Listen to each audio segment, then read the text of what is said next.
I'm Christine Frizzau in Washington, where the White House is defending its plan to form a partnership with a struggling technology company, Intel.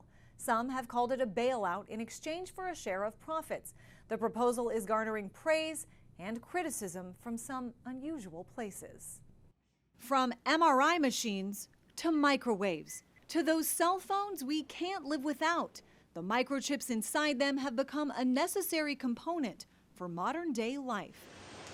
Since the vast majority are manufactured in Taiwan, the Chips and Science Act, enacted 3 years ago, sought to boost production here in the United States, also committing billions of dollars to companies like Intel, which the Trump administration now says should include a 10% stake for the federal government. So we'll deliver the money, which was already committed under the Biden administration. We'll get equity in return for it, get a good return for the American taxpayer instead of just giving grants away. Progressive Senator Bernie Sanders praising the plan, telling us in a statement, if microchip companies make a profit from the generous grants they receive from the federal government, the taxpayers of America have a right to a reasonable return on that investment.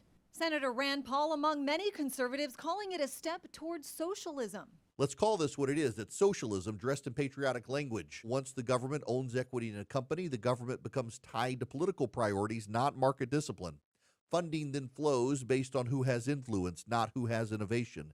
President Trump, though, has only expanded the federal government's role in private business, including getting a golden share after the sale of U.S. Steel to Nippon Steel, giving the government veto power over major business decisions. And both NVIDIA and Advanced Micro Devices will give the federal government 15% of revenue earned from the sale of their AI chips to China after the Trump administration greenlit export licenses despite national security concerns. Questions about government control of private business have even seeped into the New York City mayoral race, with Democratic candidate Zohran Mamdani calling for the creation of grocery stores owned by the city, an idea also generating support and criticism there as well.